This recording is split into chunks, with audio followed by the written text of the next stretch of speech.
오늘 함께 보실 하나님 말씀은 요한계시록 16장 12절에서 16절에 있는 말씀까지입니다.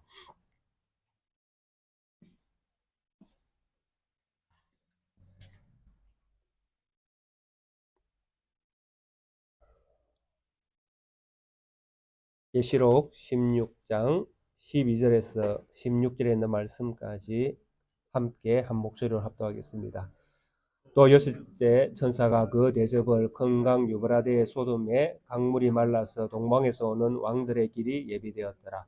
또 내가 보매 개구리 같은 새 더러운 영이 용의 입과 짐승의 입과 거짓 선지자의 입에서 나오니 그들은 귀신의 영이라 이적을 행하여 온 천하 백왕들에게 가서 하나님 곧 전능하신 이의 큰 날에 있을 전쟁을 위하여 그들을 모으더라. 보라, 내가 도둑같이 오리니 누구든지 깨어 자기 옷을 지켜 벌거벗고 다니지 아니하며 자기의 부끄러움을 보이지 아니하는 자는 복이 있도다. 제 영이 히브리어로 아마겟돈이라 하는 곳으로 왕들을 모으더라. 아멘.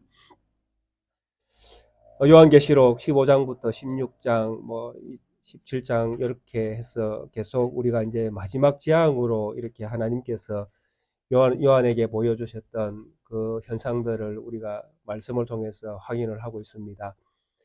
그래서 마지막 재앙이라는 이런 표현들을 제가 시작할 때에 이스라엘이 그 하나님의 심판을 받는 이런 이제 마지막 어떤 심판의 어떤 상황이 이르게 되어진 이런 모습들을 하나님께서 말씀을 하시기 때문에 그래서 이스라엘의 어떤 그 심판이 이제 아주 임박해 있다는 이런 표현으로 이 마지막 재앙을 이해를 해야 된다라고 말씀을 드렸습니다. 그리고 요한계시록에 나오는 이 많은 그 심판의 어떤 모습들을 우리가 먼 미래에 일어날 일들로만 해석할 것이 아니라 가장 가까운 시대에 이스라엘이 심판당하는 어떤 그런 상황을 가지고 하나님께서 요한에게 말씀을 하고 있는 것을 우리가 먼저 이해를 하고 장차 또 마지막 심판이 있는 것도 연계돼서 연결시켜서 마지막에 그런 심판도 있을 것을 우리가 이해해야 하는 이런 성경의 이해를 가져야 바른 이해를 가질 수 있다고 말씀을 드렸습니다. 그래서 오늘 우리가 살펴볼 이 여섯째 천사의 그 대접 부어지는 이 현상 속에서도 참 하나님의 이 심판하시는 이 큰 날, 14절에 보면 이에 큰 날에 있을 전쟁을 위하여 그들을 모으더라. 또 아마겟돈이라는 장소, 이런 것들에 대한 해석이 참 신학적인 어떤 그 분야를 연구하는 분들의 그 해석의 어떤 그 방향들을 보면 참 많은 어떤 그 시각들이 종말론적인 어떤 시각에 맞추어져 있습니다. 그래서 마지막에 되어질 일들로 해석을 하고 또 그런 해석을 이제 하다 보니까 아마겟돈이라는 이것이 도대체 어느 지역에 있냐, 어떤 지역에서 전쟁이 일어날 것인가, 또 이것을 주도하는 또 나라는 어떤 나라가 될 것인가, 이런 쪽에서 이렇게 초점들이 많이 이제 맞추어져 있습니다. 그렇게 되어지면 이제 그 특정한 어떤 나라를 잡아야 되고 또 특정한 또 나라의 어떤 지도자나 이런 사람들을 또 뽑아야 되는 이런 어떤 미래적인 어떤 상황들을 또 생각을 해야 됩니다. 그러나 제가 이미 말씀드렸던 것 같이 여기에 나오는 이 모든 말씀들은 1차적으로 이스라엘 심판과 관계되어 있음을 우리가 이해를 해야 된다는 것입니다. 예수님께서 살아 계셨을 때에 마태복음 24장과 25장에 종말론적인 말씀을 해 놓으셨습니다.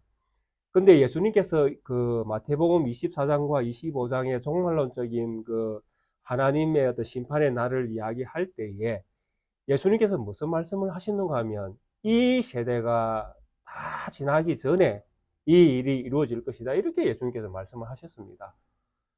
그러니까 예수님께서 시건을 하시든지 아니면 거짓말을 하실 수 있는 분이 아니잖아요. 하나님이시니까. 그래서 하나님이신 우리 구주께서 세상의 끝을 이야기하면서 이 세대가 지나기 전에 이 모든 일들이 일어날 것이다. 이렇게 말씀을 하셨습니다. 그 한 세대가 보통 30년에서 40년 정도를 잡지 않습니까? 길게는 50년까지 잡는지는 모르겠지만은. 그렇다면 예수님께서 34년, 33년, 34년 뭐 이때에 돌아가셨다고 보면, 십자가에 못 박힌 때가 그때라고 보면, 그때부터 30년, 40년이면 딱 이스라엘이 심판당하는 그 시점입니다. 30년, 40년, 70년, AD 70년에 이스라엘이 망하게 되어지니까. 그러니까 이 이스라엘이 망하는 이것을 예수님도 마지막 때로 보고 말씀을 하셨다는 것이 성경이 우리에게 보여주는 관점입니다. 이 모든 세대가 지나기 전에 해가, 또 하늘에 있는 해, 하늘에 있는 달, 하늘에 있는 별이 그 권세를 잃어버릴 것이다. 그러면 이걸 문자적으로 해석을 하면, 그러면 AD 70년 이전에 해가 떨어지고 달도 떨어지고 별도 떨어져야 정상입니다. 그러나 우리가 예수님께서 하셨던 이런 모든 말씀들 속에는 그 해가 무엇을 의미하고 달이 무엇을 의미하고 별이 무엇을 의미하는가는 이미 성경이 다 말씀해 놓았다는 것입니다. 우리가 계시록을 볼 때에 이미 살펴본 것처럼 해, 달, 별은 거의 이스라엘 백성을 가리킬 때 사용되어지는 그런 어떤 단어였다라는 것입니다. 그러니까 해가 떨어지고 달이 떨어지고 별이 떨어진다는 이야기는 무슨 이야기겠습니까? 이스라엘이 망한다는 이야기잖아요. 철저하게 예수님의 어떤 시각은 이스라엘이 망하는 것을 바라보면서 말씀을 하셨다라는 것입니다. 그래서 제가 앞전에 설교를 하면서 인용한 말씀이기도 하지만은, 이런 인용의 말씀들조차도 예수님께서 말씀하셨던 이 AD 70년 이스라엘이 망하는 것을 기준으로 말씀하셨던 것을 먼저 이해를 하면 이런 모든 말씀들도 재해석을 해야 된다는 이야기입니다. 무슨 말씀이냐니까 마태복음 24장 13절 14절에 보면, 그러나 끝까지 견디는 자는 구원을 얻으리라. 이 천국 복음이 모든 민족에게 증언되기 위하여 온 세상에 전파되리니 그제야 끝이 오리라. 이렇게 제가 누누이 이 본문 이 구절을 많이 인용을 했습니다. 그래서 이 구절을 인용할 때 제가 이런 말씀을 드린 적이 있지 않습니까? 복음이 증거되어지는 때에 순교자들이 생길 수밖에 없고, 이 순교자들이 생기는 이 지역이 온 세계로 다 흩어져 있다는 것입니다. 그래서 온 세상에는 복음이 증거될 수밖에 없고, 복음이 증거되어질 때에 복음을 받지 못하는, 복음을 받아들이지 않는 자들에 의해서 복음을 전하는 자가 순교의 제물이 되어지는 상황이 생긴다는 것입니다. 이렇게 해서 순교자의 피가 생기면 세상에 끝이 올 것이다 라고 제가 누누이 설교를 했습니다. 그런데 이것이 마태복음 24장에서 예수님께서 먼저 하셨던 이 말씀, AD 70년에 이스라엘이 망하는 것을 기준으로 이 말씀을 재해석하면, 이 말씀이 궁극적으로는 제가 말씀드렸던 이것이 궁극적으로 성취되는 말씀이지만은, 마태복음 24장을 가지고 이야기하면 다른 이야기가 될 수도 있다는 이야기입니다. 그게 무엇이냐니까, 바로 AD 70년에 이스라엘이 망하는 그것을 보고 세상 끝이라고 예수님께서 말씀하셨다라고 이해를 하게 되어지면, 이 본문에서 나오는, 이 구절에서 나오는 온 세상도 예수님 당시의 온 세상이라는 이야기입니다. 그러면 예수님 당시의 온 세상은 어디입니까? 바로 사도행전에서 말하는 로마였다라는 것입니다. 그 로마의 복음이 전해지고, 그때에 이 복음이 전해지면, 온 세상에 복음이 전해지면 그때의 끝이 오리라. AD 70년이 될 것이다. 이스라엘이 망하게 될 것이다. 로마의 복음이 증거되어질 때에 이스라엘이 망하는 시간은 그때가 될 것이다. 이렇게 마태복음 24장에 나오는 이 말씀도 1차적으로는 그렇게 이해를 했었어야 된다는 것입니다. 그리고 이 해석과 연계시켜서 종말론적으로 이스라엘의 심판은 궁극적으로 세상 심판을 보여주는 처음과 같은, 심판의 어떤 처음을 보여주는 모습과 같으니까, 이 처음을 보여준 이 심판의 모습대로 하나님은 세상을 심판하신다라는 것이죠.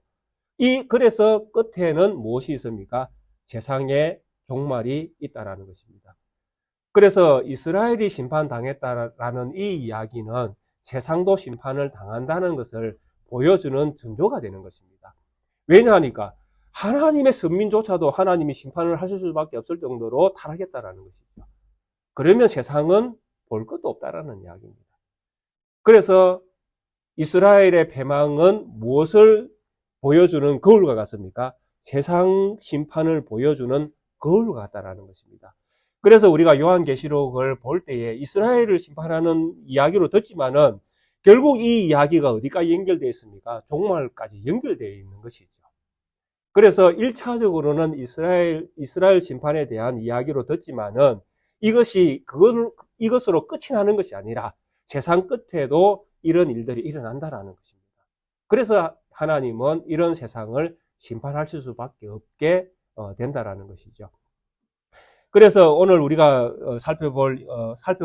이미 살펴보았던 16장에서 대접이 부어지는 이런 모습 속에서 하나님께서 가장 먼저는 이스라엘 땅을 심판하시는 모습을 보여주셨고, 그 다음에 이스라엘을 타락하게 만드는 그 힘의 근원인 그 바다, 그 마귀의 어떤 세력이 가지고 있는 그 힘의 권력, 이런 것들에 대한 심판도 말씀하셨고, 또 이스라엘이 땅에서, 젖과 꿀이 흐르는 땅에서 이 땅이 생명을 주는 땅이다, 이 땅이 우리를 살리는 땅이다, 이렇게 세상에서 안주하며 살기를 원했던 세상의 어떤 자연까지도 하나님은 심판하시는 것을 셋째 천사의 대접이 부어지는 것을 통해서 보여주셨고, 그리고 또 이스라엘 백성들이 그 우상과 같이 그들의 보호막 같이 여겼던 로마가 가지고 있는 힘들, 이런 것들에 대해서 하나님이 심판하면서 그들이 의지했던 것들을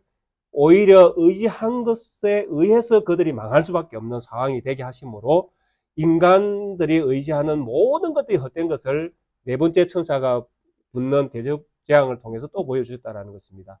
그리고 궁극적으로 이스라엘만 심판하는 것이 아니라 이스라엘을 위협했던, 또 망하게 했던 로마, 그 왕자를 그 로마의 왕권을 무너뜨리면서 이 로마도 심판의 대상이 될 수밖에 없는 그런 존재인 것을 하나님께서 다섯 번째 천사를 통해서 보여주셨다는 것입니다. 그래서 이스라엘이 심판을 당하는 이것을 시작으로 해서 궁극적으로 그 권세, 이스라엘을 타락해 했던 그 세력, 그리고 자연, 그리고 나라, 그리고 권력, 이 모든 것들이 궁극적으로 심판의 대상이 되고 있는 것을 우리에게 요한의 기록을 통해서 우리에게 말씀을 해주셨다는 것입니다.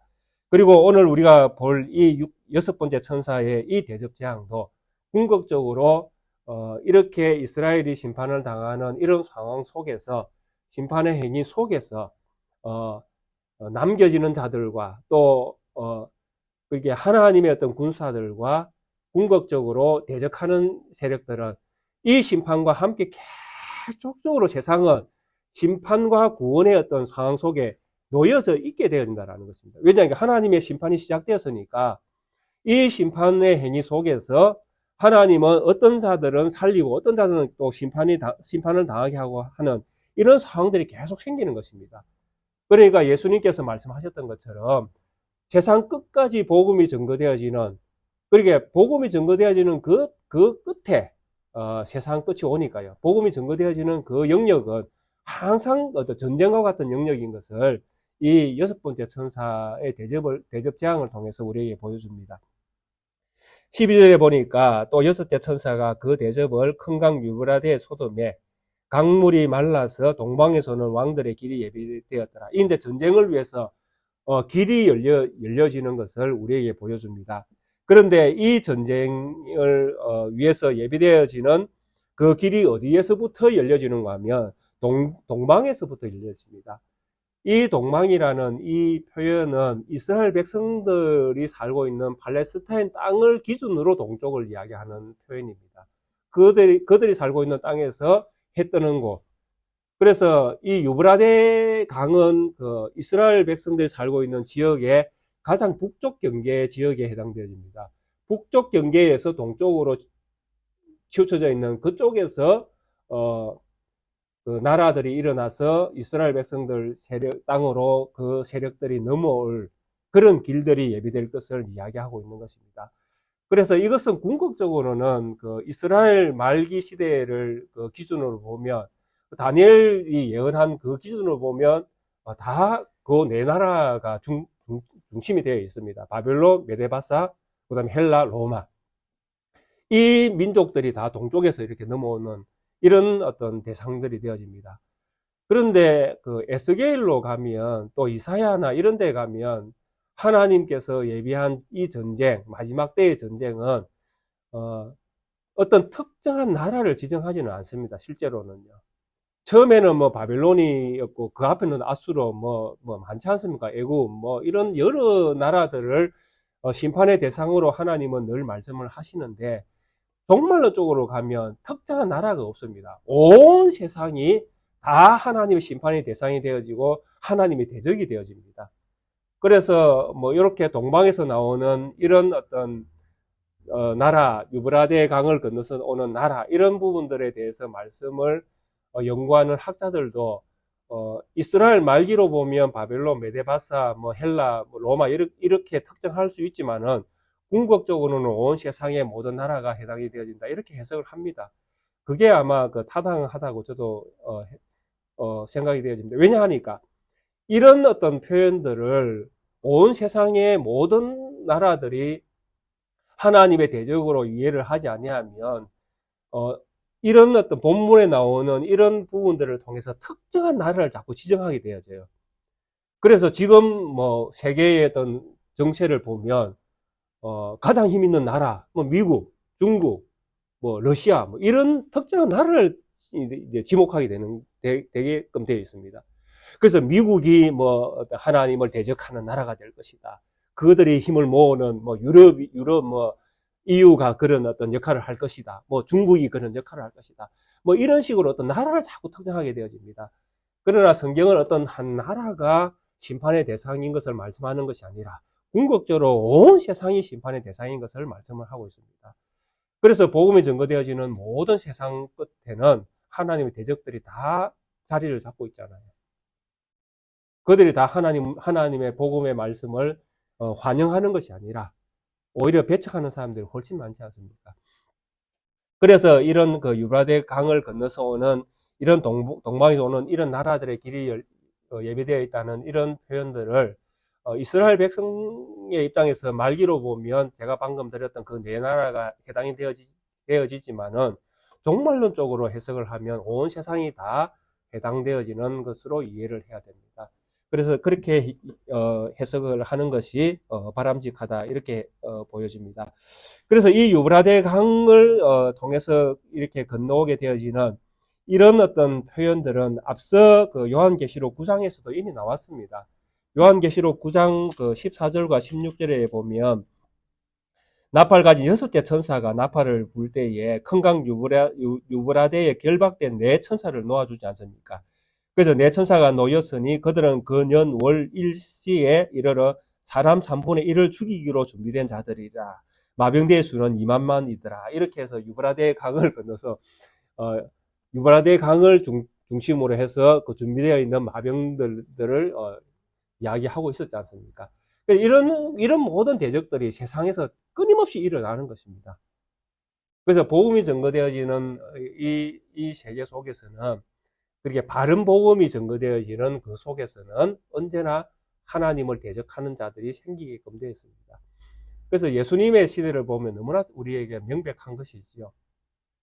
하나님의 아들을 십자가에 내서 못 박게 하는 것이 세상인데 하물며 그분의 제자들은 더하면 더해지, 그죠? 그분의 제자라면 똑같이 세상은 배척하게끔 되어 있다는 것입니다. 그래서 이런 것들을 이미 성경은 우리에게 말씀해 주셨다는 것입니다. 그리고 13절에 보니까 또 내가 보매 개구리 같은 새 더러운 영이 용의 입과 짐승의 입과 거짓 선지자의 입에서 나오니 그들은 귀신의 영이라. 이적을 행하여 온 천하 왕들에게 가서 하나님 곧 전능하신 이의 큰 날에 있을 전쟁을 위하여 그들을 모으더라. 그 유브라데 강을 건너서 이제 오는 이 동방의 왕들뿐만 아니라 온 세계에 흩어져서 이 전쟁을 위해서 사람들을 모으는데 이 사람들을 모으는 주체가 누구냐니까 귀신의 영을 가진 새 짐승이죠, 그죠? 용의 입으로 나오는 용의 입으로부터 나오고 짐승의 입으로부터 나오고 거짓 선자의 입으로부터 나오는 이 새 더러운 영으로 표현되어 있는 이 영들이 궁극적으로 하나님을 대적하기 위해서 온 세계에서 사람을 나라들을 또 군사들을 끌어모으는 이런 일들을 한다고 이야기합니다. 그래서 이 새 더러운 영에 해당되어지는 용과 짐승과 거짓 선지자는 이미 우리가 우리에게 보여준 것 같이 용은 사탄 마귀를 이야기하고 있고 짐승은 로마를 이야기하고 있고 거짓 선지자는 이스라엘을 지금 이야기하고 있죠. 그러니까 이스라엘이 타락하니까 사실 하나님은 이스라엘을 온 열방의 선지자 나라로 세웠지 않습니까? 복음이 가장 먼저 증거되어지고 하나님의 메시아가 그들 가운데 나오게 하셔서 이 메시아를 통해서 열방이 구원을 얻는 그런 어떤 역사를 맞이하도록 예비한 나라가 이스라엘인데 이스라엘의 위치가 어떻게 바뀌어버렸습니까? 거짓 선지자로 바뀌어버리는 것입니다. 그러니까 그들의 입에서 무엇이 나옵니까? 거짓이 나오는 거예요. 여기에서 이제 이 모든 것들을 모으는 은유적인 표현에 보니까 개구리 같은 새 더러운 영 이렇게 되어 있습니다. 개구리 같은 새 더러운 영. 여기서 더럽다라는 이 표현을 우리가 느낄 때 추접다, 불결하다 이런 의미는 아닙니다. 여기서 말하는 더럽다는 표현은 궁극적으로 하나님을 대적한다는 표현입니다. 그래서 하나님을 대적하기 때문에 더러운 거예요. 하나님을 선하게 표현을 하면 그거는 친근하니까 하나님 앞에서 믿음의 표현이 되어지지만 더럽다라는 것은 불결하고 이런 어떤 신체적인 이런 부분들을 이야기하는 것이 아니라 궁극적으로 하나님과는 다른 영역에 있다라는 표현으로 우리가 이해를 해야 되는 표현입니다. 그리고 이들이 개구리와 같은 이런 모습을 띠고 있지 않습니까?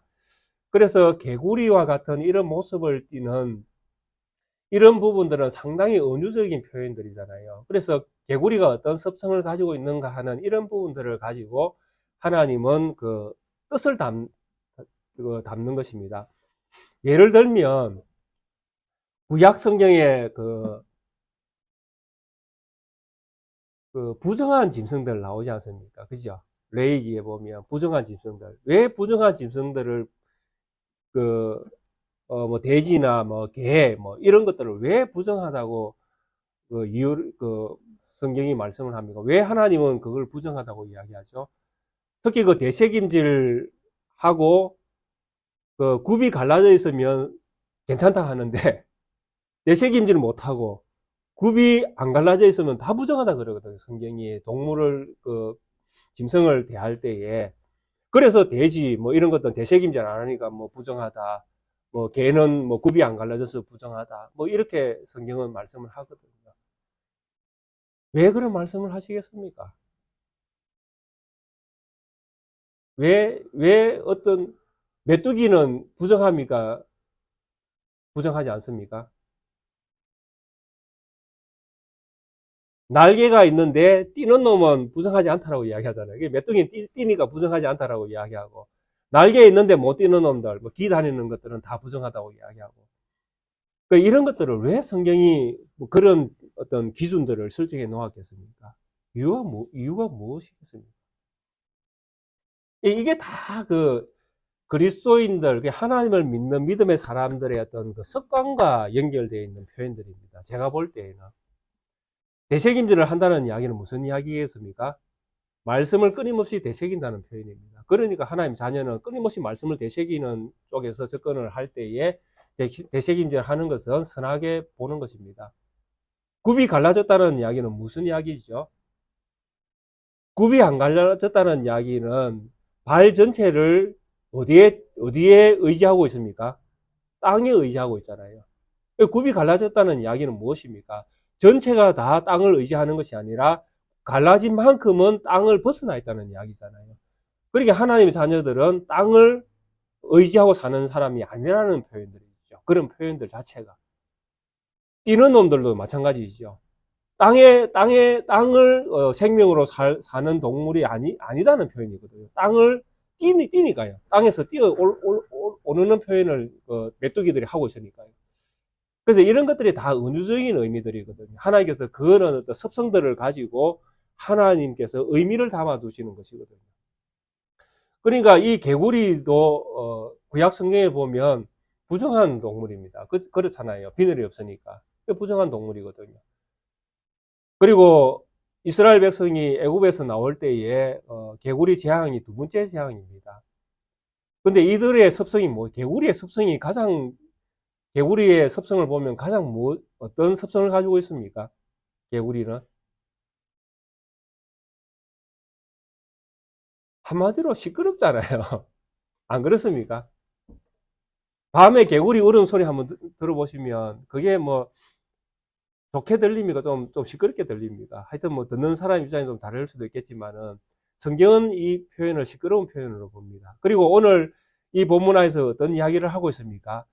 이들이 새 들어온 영이 흩어져서 온 세계에서 하나님을 대적단을 불러 모으잖아요.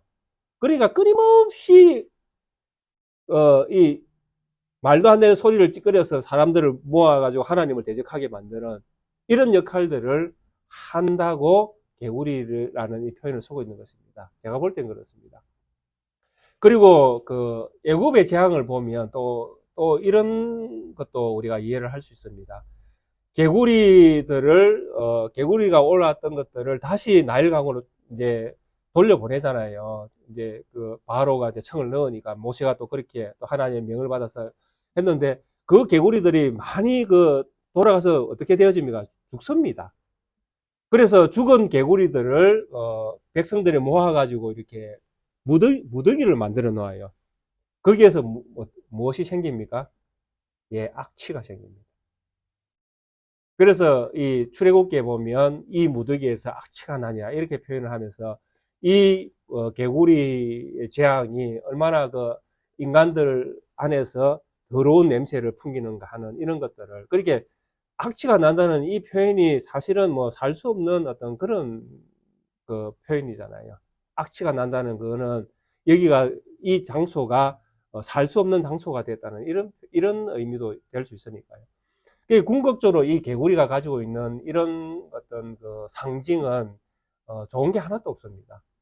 그래서 이 새 들어온 영, 그렇게 새 들어온 영이 개구리와 같은 새 들어온 영이라고 할 때에 이들에게서 나오는 것 자체가 악취가 나는 거예요. 이들의 입에서 나오는 그 자체가 더러운 어떤 말, 그게 하나님을 대적하는 말로 가득 차 있는 것입니다. 그러니까 거기에서 풍기는 모든 것들이 악취가 날 수밖에 없죠. 그런데 그 악취나는 그 말에 대하여 세상은 어떻게 생각합니까? 선하다고 생각하는 것이죠. 그게 세상입니다. 왜냐하니까 자기와 똑같은 생각을 하고 있거든요. 자기들이 가지고 있는 생각과 똑같은 생각을 하고 있고 또 희망적인 또 자기들이 가지고 희망이라고 생각하는 또 뭐 이런 자기들이 꿈꾸는 세계 이런 것들에 대한 어떤 가치관들이 똑같아 있으니까요. 그러니까 이 새 들어온 영들의 어떤 그 유혹스러운 이 말에도 다 현혹이 될 수밖에 없는 것이죠. 그런데 그들의 뒤에는 궁극적으로 누가 있습니까? 귀신의 영이 있죠. 예. 이적을 행하여 온 천하 왕들에게 가서 하나님 곧 전능하신 이의 큰 날에 있을 전쟁을 위하여 그들을 모으더라. 전쟁을 위해서 그들이 온 세상에서 하나님의 대적자들을 다 끌어모으는 것이죠. 근데 이 일이 일어날 나는 나를 무엇이라고 표현해 놨습니까? 전능하신 이의 큰 날에 있을 전쟁 이렇게 표현해 놨습니다. 그래서 이 큰 날이 궁극적으로 무엇입니까? 제가 계속 말씀드리고 있잖아요. 이스라엘이 망하는 그 날. 그것이 궁극적으로 큰 날입니다. 그래서 구약 성경에 보면 우리가 그 구약 성경에 보면 여호와의 날이라고 해서 심판을 하나님께서 세상을 심판하는 날을 여호와의 날이라고 이렇게 구약에서 표현을 합니다. 그래서 이 구약에서 표현하는 이 여호와의 날이 도대체 언제냐? 그 말은 하나님께서 선지자를 통해서 여호와의 날이라고 말씀은 참 많이 해놓았는데 그 날이 도대체 언제인지를 그 해석할 때 참 어려워했었거든요. 근데 궁극적으로 그 요엘서를 읽어보면 이제 궁극적으로 그 날이 언제인지가 드러나죠. 그래서 요엘서를 읽어보면 그날 언제입니까? 예수님의 초림과 성령 보내시는 그날이거든요.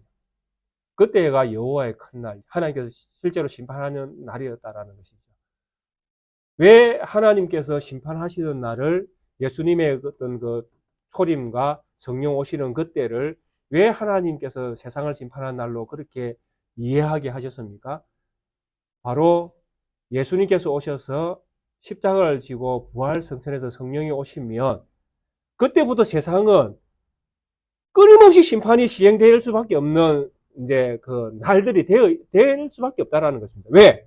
복음이 증거되어지고 안 믿고 안 믿고가 막 철저하게 복음 때문에 갈라지게끔 돼 있거든요. 그래서 복음이 증거되어서 믿으면 구원이지만 안 믿으면 심판이잖아요. 그러니까 그날이 심판의 날인 거예요. 개인의 종말입니다. 그날은.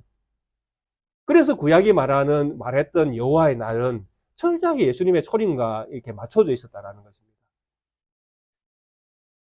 그리고 예수님께서 초림하고 난 다음에는 이제 그 여호와의 날이라는 이 개념이 주의 날로 이제 바뀝니다. 주님이 오셔야 되는 날이잖아요.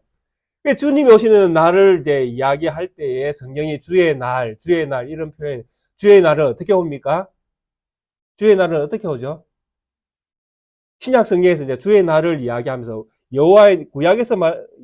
구약에서는 여호와의 날이라고 했는데 신약에서 이제 예수님께서 일을 마치신 다음에는 그 날을 이제 주의 날로 바뀌어집니다. 그래서 주의 날은 언제 옵니까? 언제 오죠? 도적같이 옵니다. 예. 그게 아무도 모르는 거예요. 이 주의 날은. 근데 이 주의 날이 언제냐 하니까 지금 현재거든요. 이해가 되십니까? 왜 지금 현재가 주의 날이 될 수 있습니까? 제가 말씀드렸잖아요. 복음이 증거되어지는 이 현장 속에 무엇이 믿고 안 믿고가 철저히 갈리거든요. 이 모든 날을 신약 성경에서 주의 날이라고 부릅니다. 심판의 날, 개인에게. 그러나 궁극적으로는 세상 끝이 있겠지만은 주의 날은 이렇게 한 날을 이야기하는 것이 아니라 길게 연결되어 있는 주의 날을 이야기하고 있다는 것입니다. 그리고 마지막에는 무엇이 있습니까? 진짜 오시는 날이 있겠죠. 그래서 주의 날, 이렇게 한 날이라고 이야기하는 이것이 한 날을 이야기하는 것이 아니라 길게 연결되어 있는 날로 성경은 말씀을 하고 있습니다. 그래서 이 큰 날, 여기 이제 계시록 16장 14절에서는 이 큰 날을 이스라엘을 심판되어지는 그날로 이해하는 것이 제가 볼 때는 맞을 것 같습니다. 그래서 이 큰 날에 있을 전쟁을 위하여 그들을 모으더라. 15절에 보라 내가 도둑같이 오리니 누구든지 깨어 자기 옷을 지켜 벌거벗고 다니지 아니하며 자기의 부끄러움을 보이지 아니하는 자는 복이 있다. 이렇게 말씀합니다. 맞죠? 주의 날이 언제 어느 순간에 올지 알 수도 없잖아요. 왜? 그 날과 그 시는 아버지께서만 아시니까. 그런데 개인의 종말은 끊임없이 연결되고 있거든요. 아무도 모르게. 그 순간순간. 그래서 이 순간순간에 우리가 해야 될 일이 무엇입니까? 벌거벗지 않고, 그죠? 주님께서 주신 옷을 입고 다녀야 된다는 것입니다. 주님께서 우리에게 주신 옷이 무엇입니까? 믿음의 옷, 의의 옷, 거룩한 왕같은 제사장들이 입는 옷. 그래서 이 옷들은 우리가 예수 그리스도를 우리의 구세주로 믿는 믿음 때문에 우리에게 주어지는 옷입니다.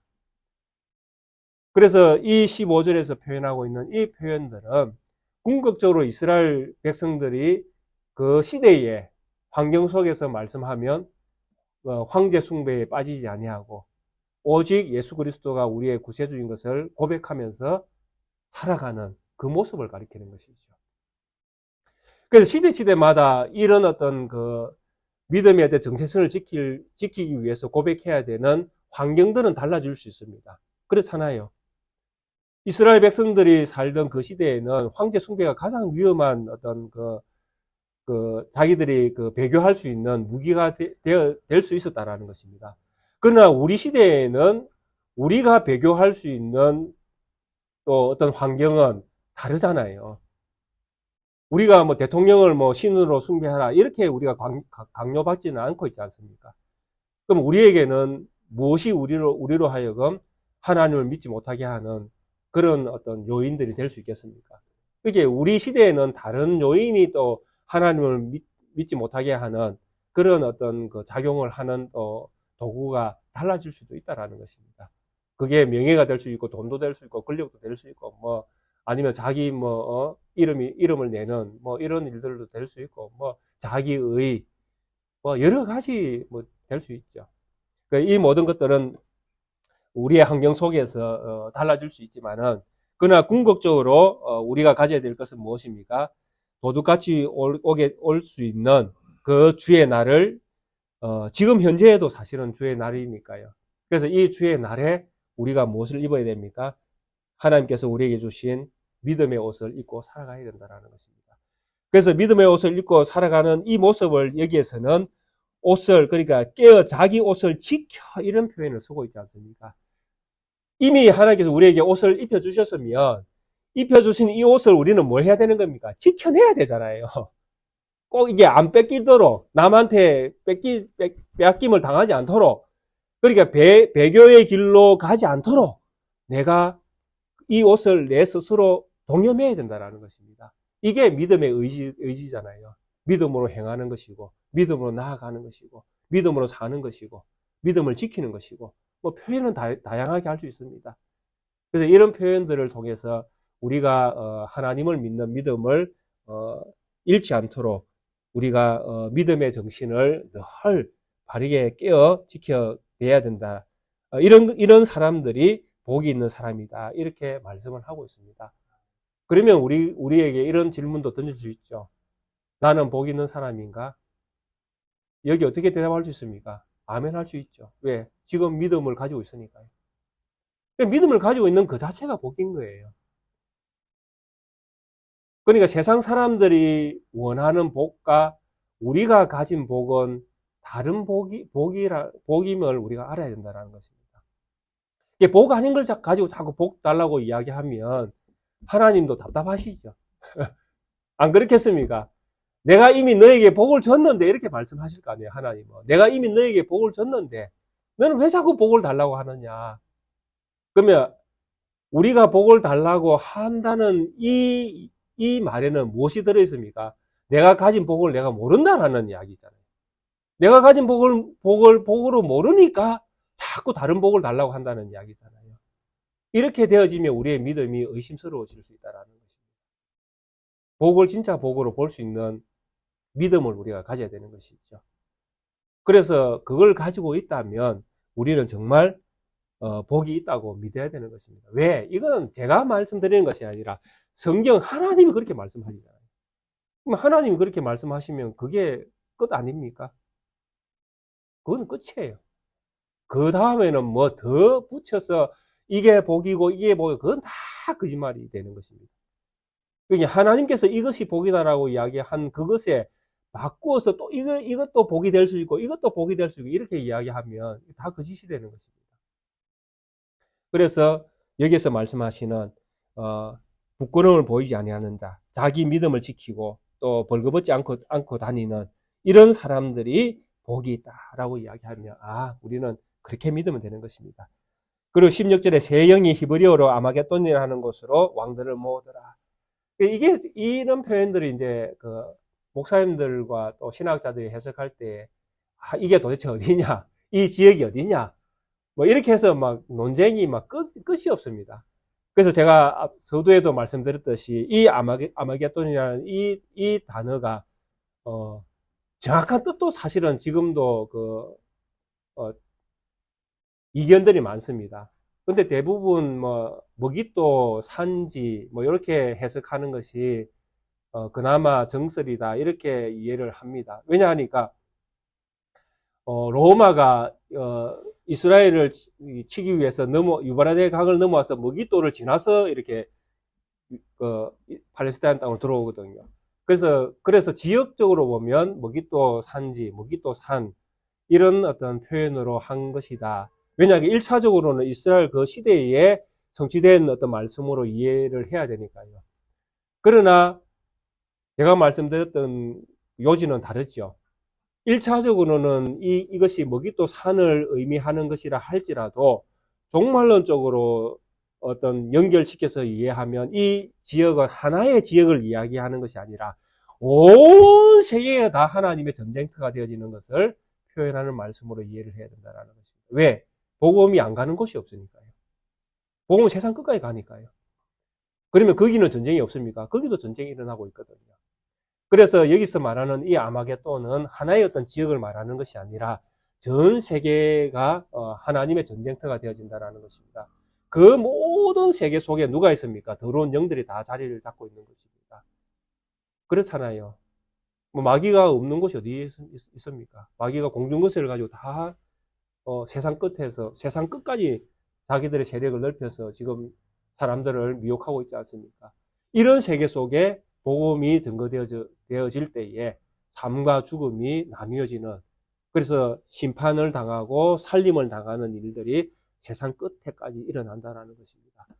하나님께서 이런 어떤 세상의 어떤 끝을 요한이 있는 시대에 요한을 통해서 보여주시면서 이스라엘 끝을 이야기하지만은 궁극적으로 세상의 끝도 보여주시면서 그 순간순간을 살아내야 하는 믿음의 자손들에게는 믿음 안에 있도록 붙들어 주기를 원하시는 것입니다. 그것이 무엇입니까?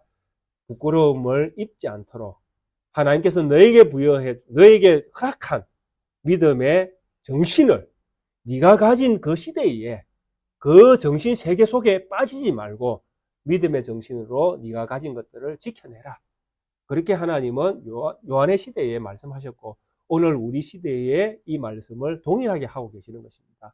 그래서 우리는 우리의 시대에 맞는 또 믿음의 옷은 분명하고 동일하니까요. 그래서 하나님께서 우리에게 주신 믿음의 옷은 동일한데 이 동일한 믿음의 옷을 가지고 살아내야 하는 우리의 환경, 텃밭은 다르다는 것입니다. 그래서 우리 김지사님이 사는 텃밭이 다르고 제가 사는 텃밭이 다릅니다. 우리 주장님이 사는 텃밭이 다르고 김장님이 사시는 텃밭이 다 다릅니다. 그곳에서 우리는 믿음을 어떻게 지켜내며 살아가야 하는가 하는 이 문제는 각 개인의 문제입니다. 개인이 믿음 안에서 선택을 해야 되고 개인이 믿음을 지켜야 되고 개인이 믿음으로 사는 믿음의 어떤 그 바른 정도를 하나님의 지혜의 말씀 안에서 깨닫고 또 그것을 살아내기 위해서 또 기도해야 되고 여러 어떤 방편들은 개인이 또 해야 되는 부분들이 있다라는 것입니다. 그러나 하나는 중요하죠. 믿음의 정신은 동일하게 주셨다라는 것. 그래서 이 믿음의 정신을 가지고 우리 각자가 살아내는 일에는 각자의 어떤 영역에서 믿음을 지켜내기 위해서 기도도 하고 여러 가지 방편들을 활용해야 된다는 것입니다. 사랑하는 우리 낙계교회 모든 성도님들에게는 하나님께서 때를 따라 지혜를 주시고 또 말씀의 지식도 허락해 주시고 또 환경 속에서 그 환경에 굴복하지 아니하고 환경을 지배할 수 있는 능력도 주시고 또 환경을 뛰어넘어 또 인내할 수 있는 능력도 주시고 또 환경이 변화되어 또 하나님의 위로를 받을 수 있는 그런 은혜도 베풀어 주시고 그래서 우리에게 주신 믿음을 잘 지켜내는 성도로 이 시대를 살아가는 하나님 백성들이 되어줄 수 있기를 주의 이름으로 축원드리겠습니다. 우리 함께 찬송가 312장 찬송드리도록 하겠습니다.